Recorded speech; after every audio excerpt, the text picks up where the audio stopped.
Assalamualaikum warahmatullahi wabarakatuh. Perkenalkan, saya Adila Mustika dan di manajemen dengan IPM 2010-3043. Pada kesempatan kali ini, saya akan mempresentasikan hasil analisis keuangan PT Alam Star Realty Tbk atau ASRI dalam bahan kajian. Materi yang akan saya bahas terdiri dari 6 bagian.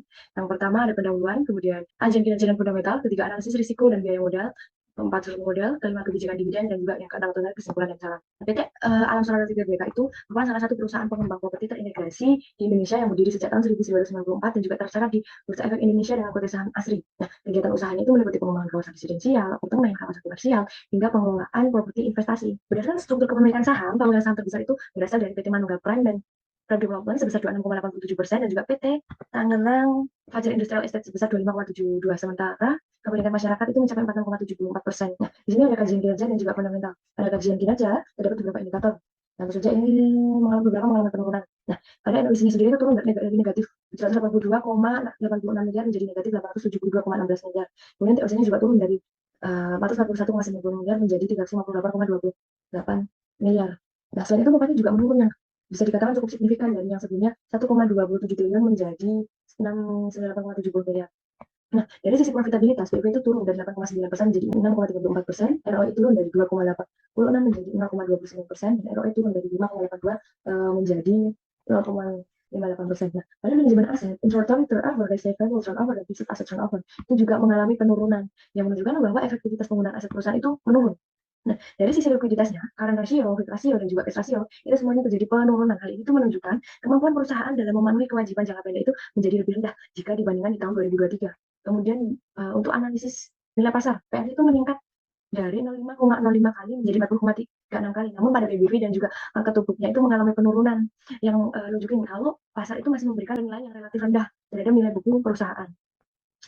Lanjut, analisis risiko dan biaya modal. Nah, dari sisi risiko operasi, penjualan itu turun dari yang sebelumnya 3,96 triliun menjadi 3,43 triliun. Nah, penurunan ini juga diikuti oleh penurunan laba bersihnya. Nah, jadi OPM-nya itu turun dari yang sebelumnya 45,53 menjadi 40,87. Untuk risiko sistematis, nilai beta itu meningkat dari 0,60 menjadi 0,64, naik sekitar 0,04%. Artinya apa? Sensitivitas saham asli itu terhadap perubahan pasar itu sedikit meningkat.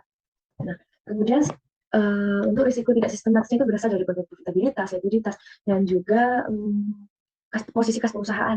Dari sisi biaya modal, WACC itu meningkat dari 9,76% menjadi 9,92% untuk ROIC-nya. Jadi turun dari 2,87 menjadi 1,95%. Nah, karena ROIC-nya itu lebih rendah jika dibanding WACC-nya, maka selisih ROIC dan WACC itu bernilai negatif. Nah, kondisi ini tuh apa? Nunjukin kalau tingkat pengembalian investasi perusahaan, itu masih belum mampu untuk menutup biaya modal yang harus ditanggung perusahaan. Itu belum optimal. Nah, kemudian struktur modalnya ada kebijakan dan jangka panjang. Proporsi pendanaan yang berasal dari liabilitas jangka panjang itu mengalami penurunan. Kita bisa lihat dari debt to capital ratio yang turun dari 39,23% pada tahun 2023 menjadi 38,10 di tahun 2024. Sementara ekuitasnya itu meningkat. Nah, sumber pendanaannya itu dari total liabilitasnya itu turun dari 10,97 triliun menjadi 10,8 triliun. Sedangkan total ekuitasnya itu mengalami peningkatan dari 11,27 triliun menjadi 11,34 triliun. Nah, dengan kondisi ini, struktur modal asli itu masih didominasi oleh ekuitas, sehingga ketergantungan perusahaan terhadap utang relatif berkurang. Ini menjadi salah satu indikator positif dalam pengelolaan pendanaan jangka panjang perusahaan. Dan kebijakan dividen. Nah, pengelolaan bersih pada tahun 2024 itu menunjukkan bahwa kemampuan perusahaan dalam membagikan dividen itu menjadi lebih terbatas jika dibanding di tahun 2023. Oleh karena itu, perusahaan perlu menyimbangkan antara pemberian dividen dan juga pemberian pendanaan internalnya. Dan signaling teori dividen. Nah, pengelola laba dapat ditekan atau dapat menjadi sinyal negatif bagi investor karena menunjukkan adanya tekanan pada kinerja perusahaan.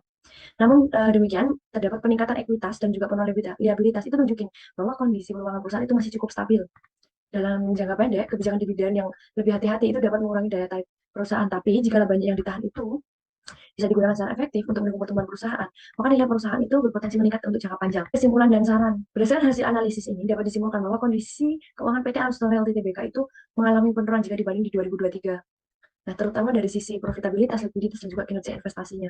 Namun demikian, struktur modal perusahaan itu masih tergolong sehat karena didukung oleh ekuitas yang lebih besar jika dibanding dengan liabilitas. Sarannya, perusahaan itu perlu meningkatkan efisiensi operasional, memperbaiki profitabilitas dan likuiditas, serta mengoptimalkan penggunaan modal agar mampu meningkatkan nilai perusahaan dan juga kepercayaan investor di masa yang akan datang.